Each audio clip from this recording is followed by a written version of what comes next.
Yo, what's up, people? It's your boy. I'm Christy Don One, and I am back with another video. Now, before we begin today's story, today's topic, I have to say this. I am a man, I am a brother who do not believe in coincidence. I do not believe in coincidence or coinkadinks or whatever definition you guys want to call it. I call it like I see it. I do not believe in coincidence, all right? So, today's story, we're going to be talking about Funk Master Flex in full effect. DJ Funk Master Flex is telling the truth, and I'm speaking on the real. Funk Master Flex. I haven't done that in a minute, man. Okay, so Funk Master Flex, I guess he woke up out of his slumber and he was on Facebook Live and he was telling a tale about how Tupac accidentally shot himself when he got robbed in a studio. I mean, this is decades ago, all right? Basically, he said in a nutshell, Tupac, the guys came to just simply rob Tupac of his jewelry. And everything would have been fine if Tupac would have just allowed them to rob him. And then as Tupac tried to pull the weapon out of his waistband, he shot himself. And there are some people out there, particularly in the police side of things, the investigator said that it appeared he was pistol whipped in this altercation. All right. So basically, Funk Master Flex is telling this story now. Now, before we go into detail about this particular story Funk Master Flex is telling on Facebook Live, I have to state this for the obvious. I do not believe in coincidence. It's amazing how people who get their money, people who feed their family, who not necessarily create content for the hip-hop culture, is always speaking about the hip-hop culture and the hip-hop movement. And Funk Master Flex is one of those individuals, all right?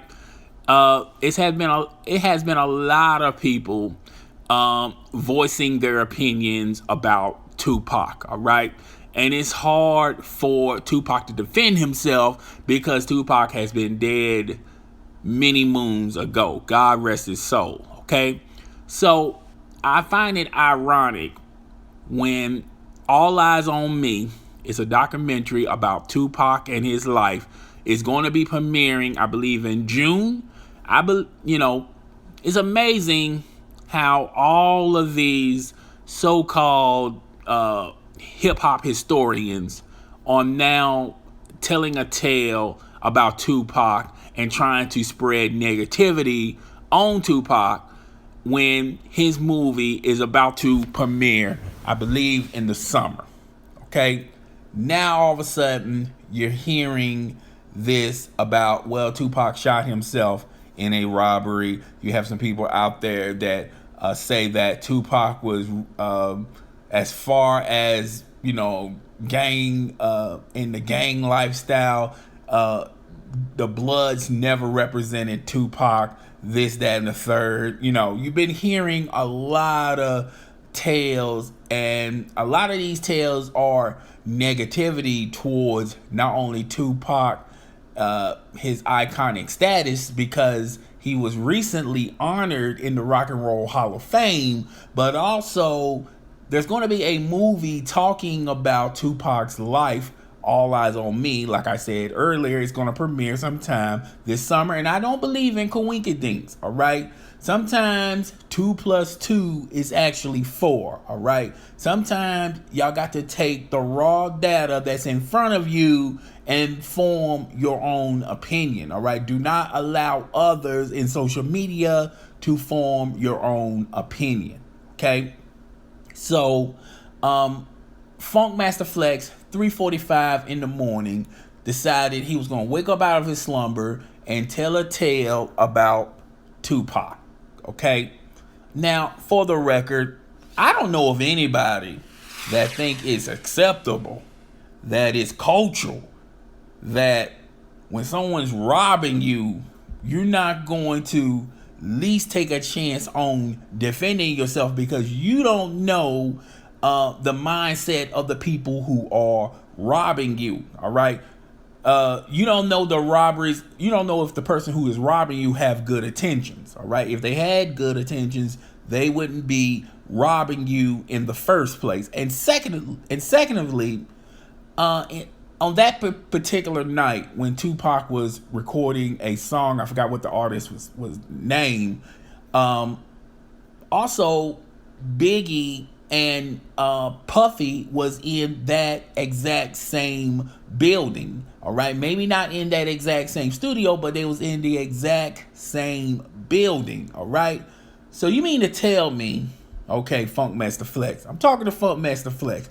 You mean to tell me that a robber is going to, who you think is worth more at that particular time and in that particular era? Was it Tupac or was it Sean Puffy Combs? All right, Sean Puffy Combs was wealthy at that point of time. Okay, so you would think, okay, if you believe whatever Funk Master Flex is trying to sell you, you would think a robber would have a better shot and a better attention on trying to get at Sean Puffy Combs, because if you look at the two, Sean Puffy Combs was more wealthier than Tupac Shakur. Now, I know a lot of people that's going to defend this logic is going to say that, well, you also have to put this in the equation, Chris.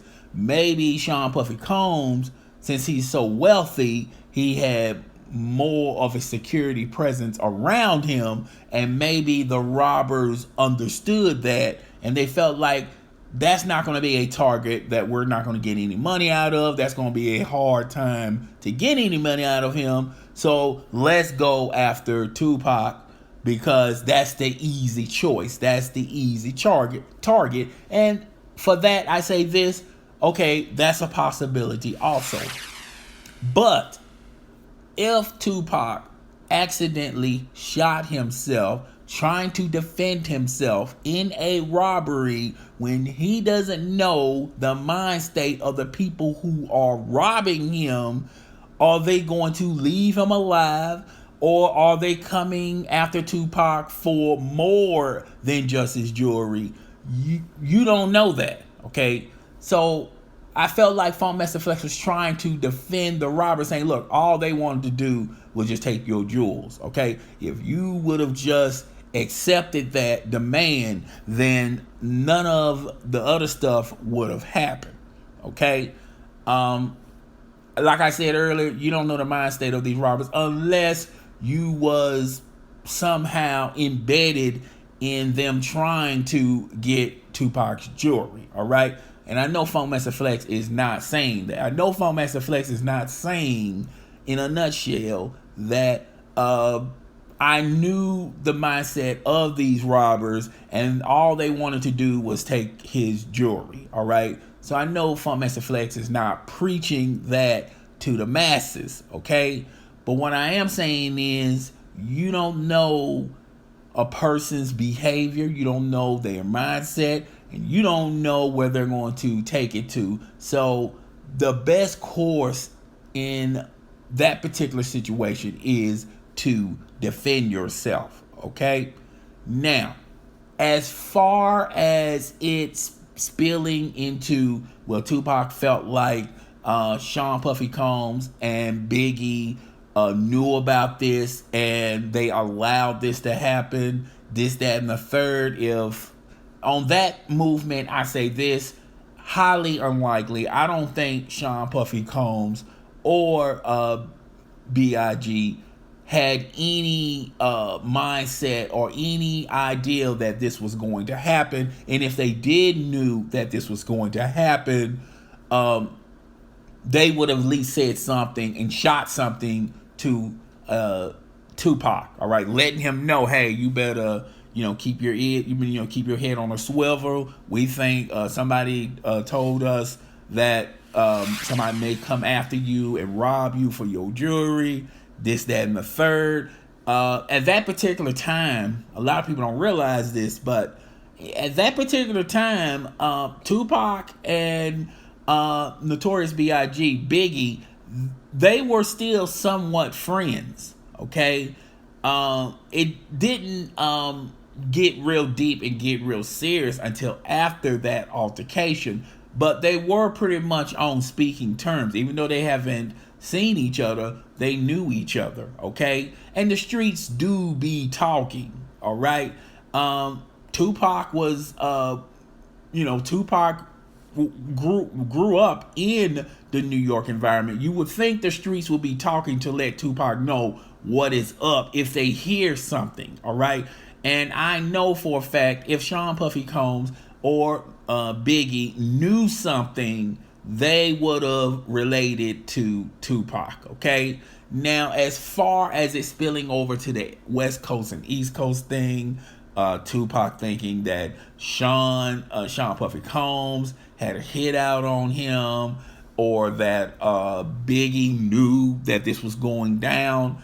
I just think at that particular time, Tupac was paranoid, okay? And maybe a lot of people whispered that into his ear, and Tupac took off and ran with it, okay?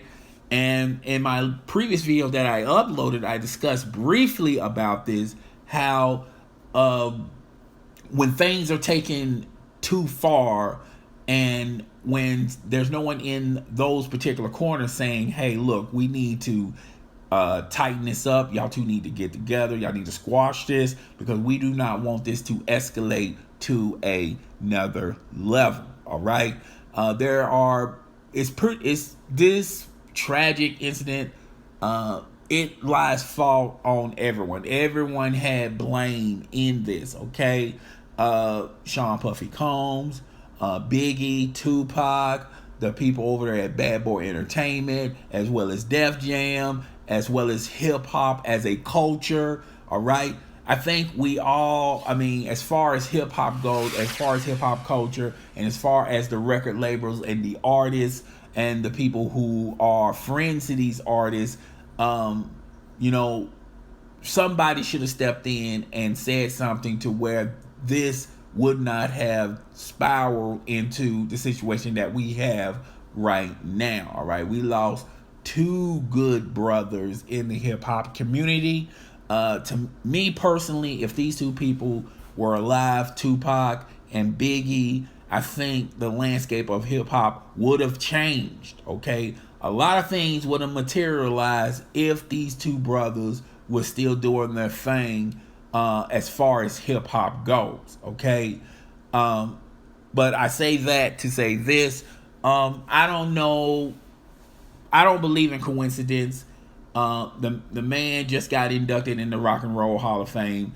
You're hearing a lot of hate about that. And then now the man's going to have a documentary about him, about his life, Tupac. And now all of a sudden you hear a lot of negativity towards the movie. I do not believe in coincidence, but at the end of the day, it is what it is. But to Funk Master Flex, I don't understand. Well, I do understand why you want to present this news right now. Okay, this is something. Matter of fact, this is something I don't know if Funk Master Flex did this or not. I'm not going to accuse the man of not doing this, but this is something that should have been discussed decades ago to the authorities. And maybe if they had this nugget of information, things would have probably changed on the stand front of these two individuals and gotten the ball moving to a resolution. All right. So to me, I felt like all this is staged. It's been planned. It's something that there's like a small movement, and it's growing and growing by the days and the months, to the point of Tupac documentary that this there's a small portion of individuals, of organizations that want to spread this method of the madness, sort of say, to hip hop. All right, trying to downplay the things Tupac did for the hip hop community, to downplay the things that Tupac as an artist gave us in the hip hop community. And to me, it's a sad, sad thing. All right, it's one thing to talk about it, but then it's another thing to talk about an individual that's no longer here to defend themselves. But guys, tell me what you think. Rate, comment, subscribe. It's your boy. I'm Chris the Don One, and I am out.